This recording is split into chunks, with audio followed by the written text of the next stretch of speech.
नमस्कार मित्रांनो, सर्वांचं स्वागत आहे आजच्या एका नवीन व्हिडिओमध्ये। मित्रांनो, आजच्या व्हिडिओमध्ये तुम्हाला घराचं कन्स्ट्रक्शनचं काम करायचं असेल तर तुम्ही अगोदर या गोष्टींचा विचार केला तर तुमचं घराचं कन्स्ट्रक्शनचं काम अधिक मजबूत होणार आहे आणि दीर्घकाळ टिकणार आहे। बरेचसे लोक काय करतात, कन्स्ट्रक्शनसाठी भरपूर पैसे घालवतात पण एक चुकी करतात। त्या चुकीमुळे जे त्यांचं घराचं कन्स्ट्रक्शन असतं, बांधकाम असेल, प्लास्टर असेल किंवा कॉलम असेल, स्लॅब असेल, यांना क्रॅक जातात। पैसे तर भरपूर घालवतात पण एक साध्या सिंपल गोष्टीचा वापर करत नाही, त्यामुळे नंतर जाऊन घराला क्रॅक पडतो। पैसे तुम्ही कितीही घालवले त्याचा उपयोग नाही, पण त्याचबरोबर काही गोष्टी आहेत ते सुद्धा तुम्हाला फॉलो करणं गरजेचं आहे। जर तुम्ही या गोष्टी साधे सिंपल फॉलो केल्या तर तुमचं घराचं कन्स्ट्रक्शनचं काम एक चांगल्या प्रकारे मजबूत होणार आहे। आजच्या व्हिडिओमध्ये आरसीसी कामाला पाणी मारताना कोणत्या प्रकारची ट्रिक्स वापरली पाहिजे आणि बांधकामाला, प्लास्टरला किती दिवस पाणी मारले पाहिजे आणि आरसीसी कामाला किती दिवस पाणी मारलं पाहिजे या व्हिडिओमध्ये माहिती मिळणार आहे। मित्रांनो, घराचं कन्स्ट्रक्शन करताना पाणी मारणे खूप महत्त्वाचं आहे। त्या पाण्यामुळेच घराचं कन्स्ट्रक्शन, ते कॉलम असेल, बांधकाम असेल, प्लास्टर असेल, एक अधिक मजबूती वाढत असते। त्यामुळे मित्रांनो, घराचं कन्स्ट्रक्शन करताना या गोष्टीकडे तुम्हाला लक्ष देणं गरजेचं आहे। आता बांधकाम असेल तर बांधकामाला पाणी किती दिवस मारलं पाहिजे? 7 ते 10 दिवस तुम्ही बांधकामाला पाणी मारणं गरजेचं आहे।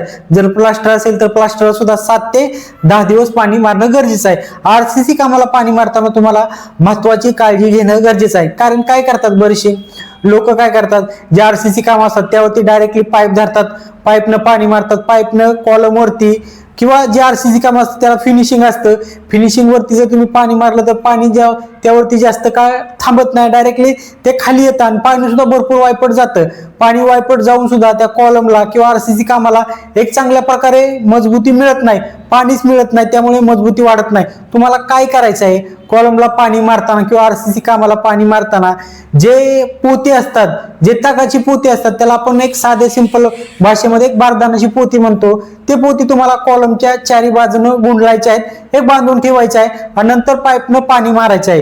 पाईपनं ज्यावेळेस तुम्ही त्या पोत्यावरती पाणी मारताल, ते पोती कॉलमला गुंडाळल्यानंतर त्यावेळेस त्या पोत्यामध्ये एक ओलावा राहतो, भरपूर वेळ ओलावा राहतो आणि तो ओलावा तो कॉलमला म्हणजे आरसीसी कामाला मिळतो आणि त्यामुळे कॉलमची किंवा आरसीसी कामाची अधिक मजबूती वाढते। सिंपल गोष्टी आहेत मित्रांनो, मार्केटमध्ये भरपूर पोती मिळतात, अशी तागाची पोती असतात, ज्या सुती पोती असतात, जेणेकरून त्या पोत्यामध्ये जास्त काळ पाणी टिकेल अशी तुम्हाला पोती वापरायची आहेत।